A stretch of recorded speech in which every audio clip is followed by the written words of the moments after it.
Bonjour à tous, merci de nous rejoindre pour cette Vendée en direct. Aujourd'hui, je me trouve à Chantonnay, au fonds de dotation de la Chardière, pour une exposition qui a lieu jusqu'au 8 mai. Et c'est axé sur la culture berbère. Et je me trouve avec Morissette Gauthier. Bonjour. Bonjour. Alors vous êtes secrétaire de l'association culturelle berbère de Vendée. Et ici, on a une exposition justement sur cette culture bien spécifique. Alors juste pour rappeler un petit peu ceux qui ne connaissent pas la culture berbère, qu'est-ce que c'est finalement ? Alors en fait, on va parler d'abord du peuple berbère parce que toute l'Afrique du Nord est berbère d'origine, qu'on aille du Maroc, l'Égypte, Mali, Mauritanie.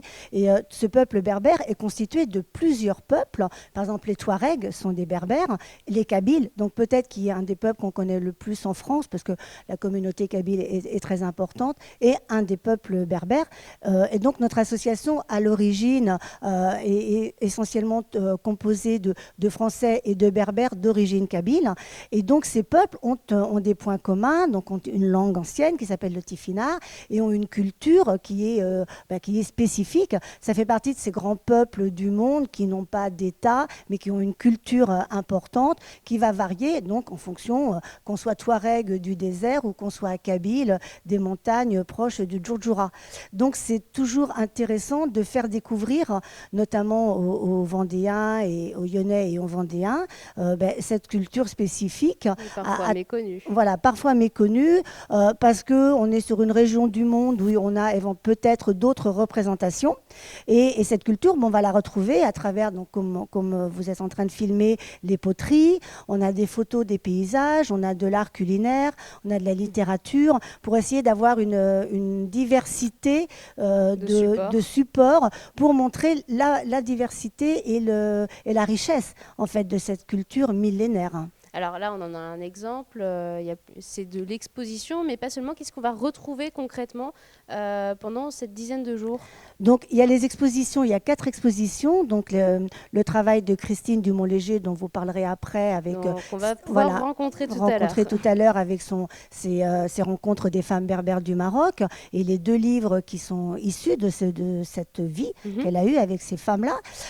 On a l'exposition donc, de l'association culturelle berbère, donc des photos qui sont un petit peu du témoignage de ce qu'on peut trouver dans cette région de Kabylie. Et puis on a l'exposition de Mayedine Ouferhat, qui est une exposition sur le festival Racontar, qui est un festival artistique qui sillonne les villages kabyles tous les ans, tous les étés, et qui est aussi un moment particulier pour la Kabylie de diversité culturelle et artistique.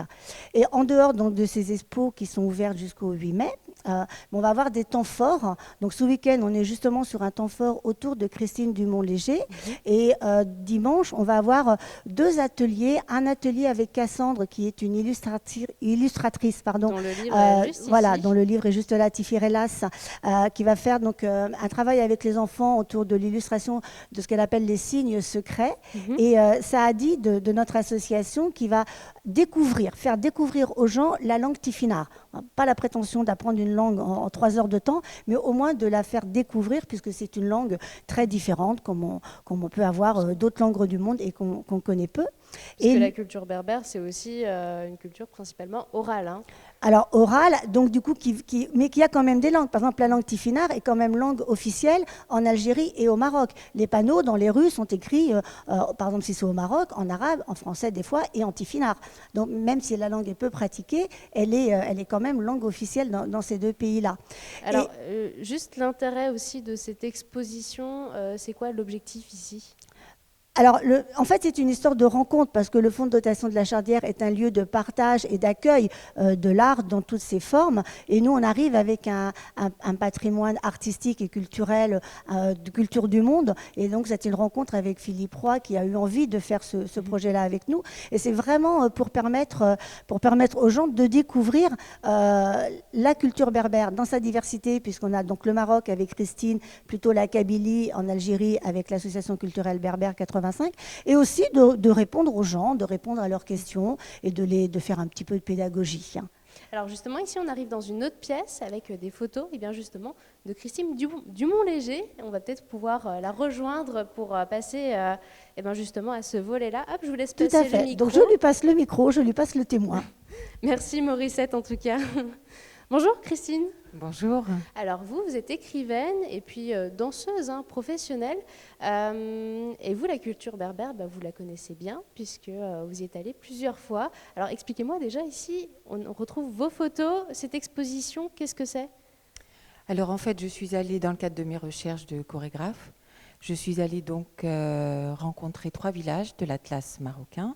Donc moi, j'ai rencontré les peuples berbères, éleveurs et cultivateurs du Haut-Atlas et de l'Anti-Atlas marocain.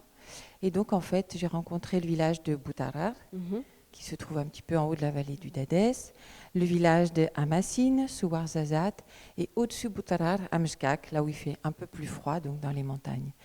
De ces 3 villages, j'ai rencontré toutes ces femmes qui œuvrent chaque jour à des gestes quotidiens pour survivre et vivre. Et donc, pour moi, j'ai rencontré une véritable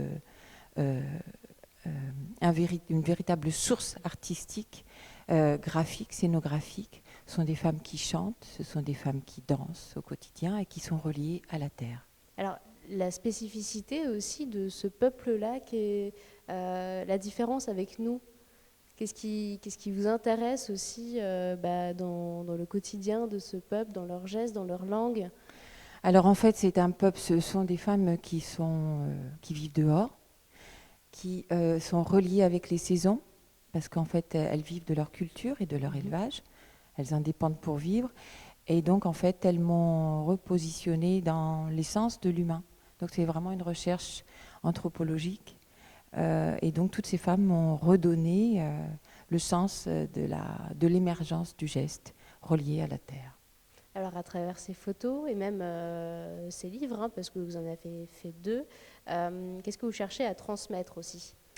Alors, en fait, elles ont une force de vie. Elles ont une force de vie énorme. Et donc, en fait, j'ai voulu témoigner de cette force de vie dont on peut s'inspirer parce qu'on est un peu coupé de notre source aujourd'hui. Et donc, en fait, c'est un livre qui est relié donc, à l'image. Donc, toutes les images du livre sont mises en scène, en fait, puisque comme je suis chorégraphe, du coup, j'ai pu scénographier cette exposition. Et en fait, tout le travail est organisé en cirque, puisqu'en fait, je n'ai fait que être au cœur des montagnes et au cœur de leur foyer, qui est organisé en cercle.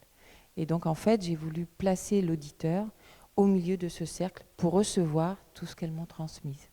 Merci, Christine. Merci. En tout cas, si vous aussi vous êtes intéressé pour découvrir cette culture, ce peuple, c'est à partir d'aujourd'hui, vendredi 29 avril et jusqu'au 8 mai. Et puis, en espérant qu'il y ait du monde qui passe. Mais au plaisir. C'est au fond de la Chardière à Chantonnay. Voilà, un très beau lieu qui peut accueillir noblement les femmes des montagnes. Merci. Moi, je vous remercie de nous avoir suivis. On se retrouve très très vite pour une nouvelle Vendée en direct.